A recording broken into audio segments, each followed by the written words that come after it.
आपल्या औरंगाबाद शहरामध्ये राजूषपणे बोगस रजिस्ट्रीचा धंदा चालू आहे। तुम्हाला कोण अधिकाऱ्याच्या विरोधात पण तुम्ही एक अपील केली ती आणि व्हिडिओ पण व्हायरल झाला होता।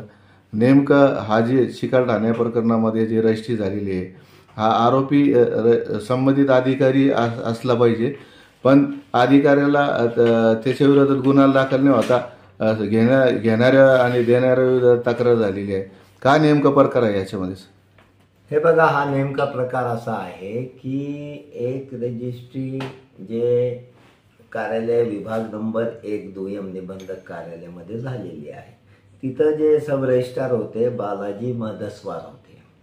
तर ती रजिस्ट्री जे झालेली आहे त्याच्यामध्ये विकणारा जे होतं त्याचा व्हेरिफिकेशन करणं हा दुय्यम निबंधकचा कर्तव्य होतं, पण तसं त्यांनी व्हेरिफिकेशन न करता ते रजिस्ट्री करून दिलेली आहे। तर हे मुख्य म्हणजे ही चूक दुय्यम निबंधक बालाजी मधस्वार साहेबांची ही चूक आहे।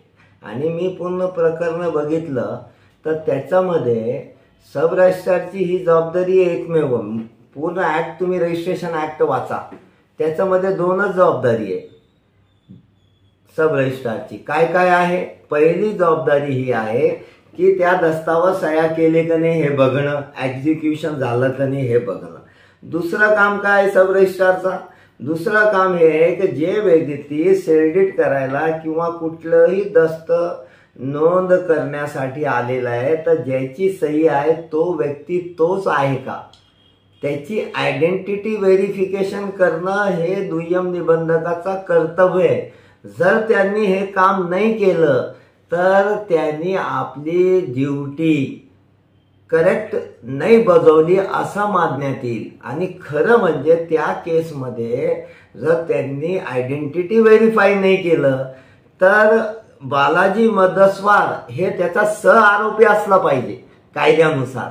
तसं न करता त्यांच्याकडूनच तुम्ही फिर्याद देताय, विकणाऱ्याला घेणाऱ्याला जे तुम्ही आरोपी करताय, आणि मुख्य तर हा होता, याला का तुम्ही आरोपी केलं नाही हा माझा मूळ याच्यामध्ये म्हणणं आहे। आणि सेक्शन एकदम क्लिअर आहे, बालाजी मधस्वार साहेबांची ही जबाबदारी होती। जनतेचे जे कामं असतात ते अधिकाऱ्यांनी चौकशी करूनच रजिस्टर करायला पाहिजे। आधार लिंक करताना त्याची पडताळणी करायला पाहिजे। ही जी रजिस्टर झालेली आहे बोगस रजिस्टर, ते त्याच्यामध्ये घेणाऱ्याची लाखो रुपयाची फसवणूक झाली आहे, याच्याकडे कसं बघतात तुम्ही? याच्याकडे साहेब आता बघा, आपले जे ना विवेक गांगुडे साहेब इथं JDR आहे, सर्वात पहिले यांनी बालाजी मधस्वारनी रजिस्ट्री करताना रजिस्ट्रेशन ॲक्टचे 34, 35 हे याच्या म्हणजे आधार व्हेरिफिकेशन केलं होतं का, आयडेंटिटी व्हेरीफाय केली होती का, एक डिपार्टमेंटल इन्क्वायरी करून ती चौकशी पहिले बालाजी मधस्वार साहेबांची लावायली पाहिजे का, त्यांनी प्रोसिजर फॉलो केलं होतं का, त्याच्यामध्ये पूर्ण क्लिअर होऊन जाईल।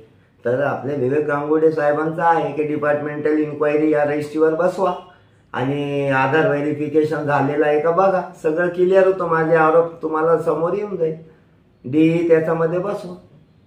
बरं, हे नागरिकाचे जे काम असतात हे पडताळणी केल्यानंतर ती रजिस्ट्री होतात, आणि ही जी रजिस्ट्री झाली इतपत तुम्हाला वाटते बोगस प्रकरणामध्ये अधिकारी याच्यामध्ये आहे का, यांचा हस्तक्षेप त्याच्यामध्ये? साहेब स्पष्टपणे हे पैसे घेऊन झालेला व्यवहार झालेली रजिस्ट्री आहे याचं 100%, कारण की जे अधिकारी यांना नाही, आता आम्ही रोजच जातो तिथं रजिस्ट्री करायला, ऐने लेआउट बघणं सब रजिस्ट्रारचं काम नाही, लेआउट आहे का नाही हे बघायचं त्यांचं काम नाही, हायकोर्टचे स्पष्ट ऑर्डर्स आहे।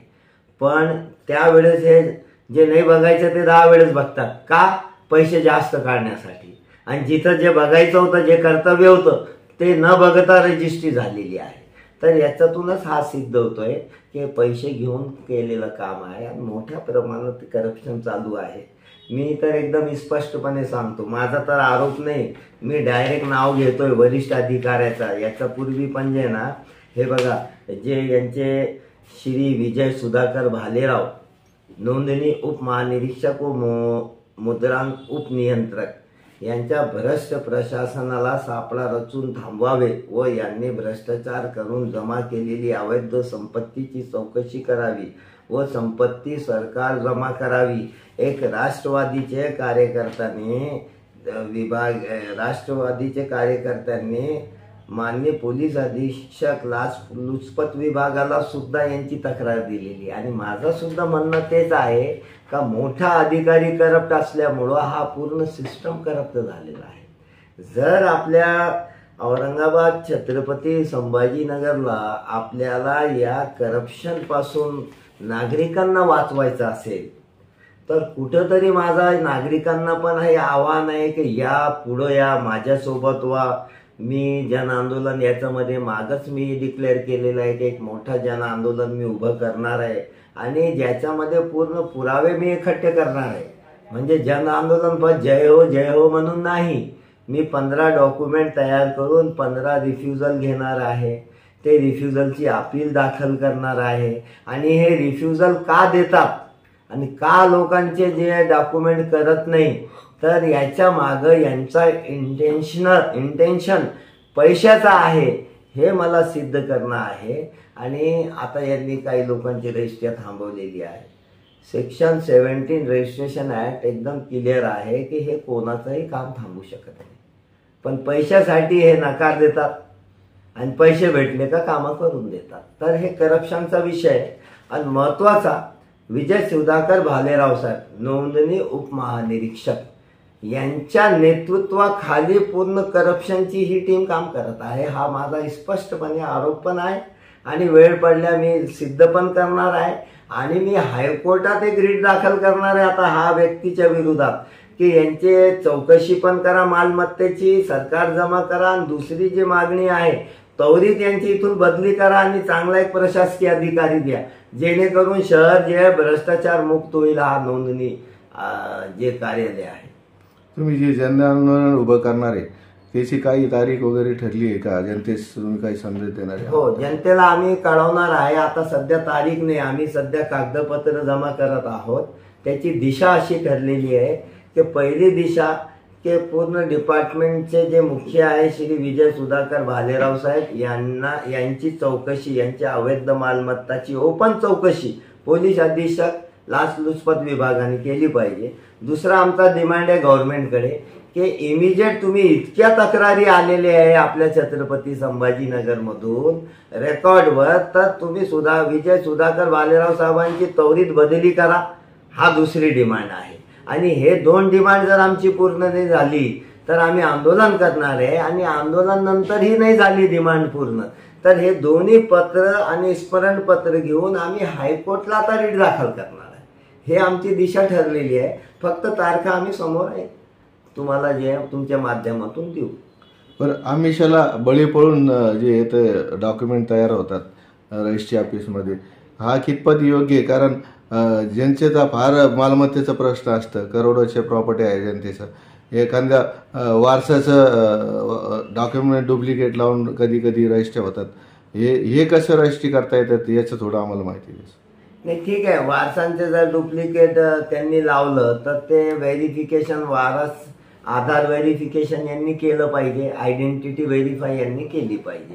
ते नाही केल्यामुळं तर हा एक बोगस रजिस्ट्री झाली.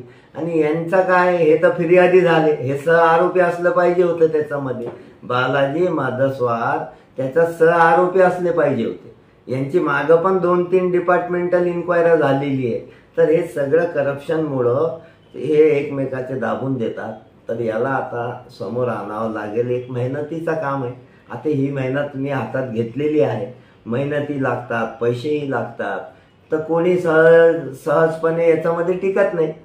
आता माझा मोठा व्यवसाय असल्यामुळं आता मी याच्यात इंटरेस्ट घेतलेला आहे. पैसेही खर्च करणार, लोकांनाही जोडणार आणि 100% यांना सिद्ध करून यांना 100% शिक्षेस पात्र ठरवण्यापर्यंत मी याचा पाठपुरावा करणार आहे. सर, याच्यामध्ये अशी पण चर्चा आहे, तुम्ही अधिकाऱ्याला या संदर्भात जबाब विचारला होता तर अधिकारी तुमच्या विरोधात पोलीस स्टेशनला गेले, ही खरी बाब आहे? हा, ही गोष्ट खरी आहे. यांनी मला पहिले बोलवलं आणि त्यांनी मला सांगितलं की तुम्ही हे आमचं जे काही चालू आहे तुम्ही याच्यात पडू नका, तुम्ही आपला बघा. तर मी त्यांना सांगितलं की साहेब हे त्रास मला एकट्यालाच नाही आहे, मला तर नेहमी काम पडतो तर मला आहेच, जनतेला पण आहे. इथं कुठंतरी तुम्ही याला सुधारवा. कुठंतरी नीट करा. एकदम जास्त अति झालेलं आहे. ठीक आहे, लोक पैसे देतात घेतात प्रत्येक डिपार्टमेंटला, आम्हालाही कळतं, देणं घेणं चालू आहे, पण इतकं अति का म्हणजे लोक त्रस्त झालेले. आणि हायकोर्टाने ऑर्डर दिलेलं आहे, हायकोर्टाचे एकदम क्लिअर ऑर्डर आहे. एकच मिनिटात मी ते तुम्हाला सांगतो इंग्रजीमध्ये. Rule 44(1)(1) of the Maharashtra registration rules 1961 is read down and is declared the same would not be applicable.